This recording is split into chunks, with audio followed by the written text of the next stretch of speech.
भाग्य से जीते हैं। तो उस राजा की 7 बेटियां थी।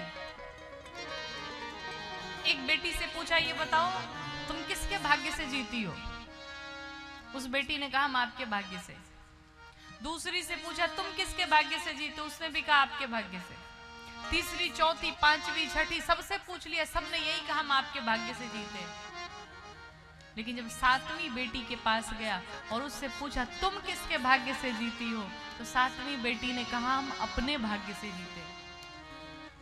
अब तो उसे बड़ा क्रोध आया, तुम अपने भाग्य से जीती हो? परिवार वालों से पूछा, गांव वालों से पूछा। अब चूंकि सब उसका खाते थे तो सब उसका ही गाते थे। सबने कहा, महाराज हम आपके भाग्य से जीते। इस राजा को बड़ा क्रोध आया। क्या किया इसने? 6 बेटियों का विवाह बड़े धूमधाम से अमीर के घर किया, बड़े धनवानों के घर में किया। लेकिन जो 7वीं बेटी थी उसका विवाह एक गरीब से कर दिया, जिसके पास भोजन तक करने का ठिकाना नहीं था। विवाह हो गया, सभी अपने अपने घर को चली गई, सभी अपने ससुराल में चली गई। अब जिन बेटियों का विवाह अमीर के घर में हुआ था वो तो सुखी है, संपन्न है।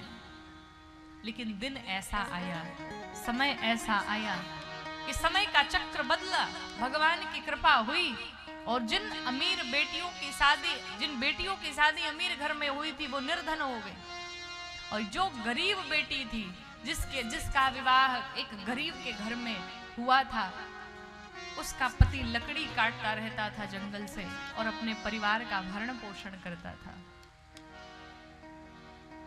एक दिन जंगल में जब रोज लकड़ी काटने जाता तो वो अपने पति के लिए जो दूध मंगाती दोनों को पीने के लिए, तो उस दूध में से जो थोड़ा सा बच जाता था, एक बिल में एक सर्प रहता था और वो बिटिया रोज जाकर के उस बिल में डाल देती थी और उस बिल में 2 नाग और नागिन रहते थे। उसका रोज का नित्य प्रति का यही कार्य था।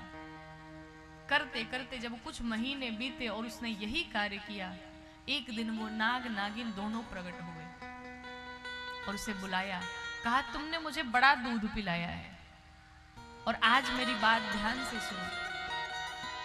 अब हम यहां से जाना चाहते हैं और हमारे पास ढेर सारे धन इस गड्ढे में पड़े हुए हैं और उस गड्ढे के थोड़े से भीतर जब हाथ लगाओगी तो उसमें एक मणि रखी हुई है।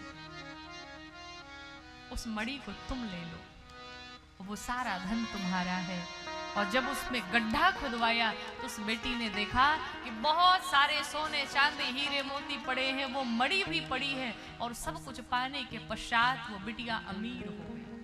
और जिन बेटियों का विवाह बड़े बड़े घरों में किया गया था, वो बेटियां आज निर्धन बन करके उसी बेटी के घर में आकर के, उसी के द्वार पर आकर के भीख मांगती हुई कटोरे में दिखाई पड़ती। और वो पिता भी दिखाई पड़ा, जिस पिता ने इसका विवाह एक गरीब से कर दिया था। उस पिता ने देखा, बहनों ने देखा, सबका अहंकार चूर चूर हुआ, सबका अहंकार घमंड समाप्त हुआ और सबने आकर के उस बिटिया से क्षमा मांगी। इसलिए कहते हैं कोई अपने ऊपर अभिमान न करे कि हमारा अगर हम न रहे तो ये कार्य नहीं होगा, सबका खर्चा हम चला रहे। नहीं महाराज, सभी अपने अपने भाग्य से जी रहे, सब अपने भाग्य का खा रहे, कोई किसी को नहीं करता है, सब करने वाले भगवान होते हैं।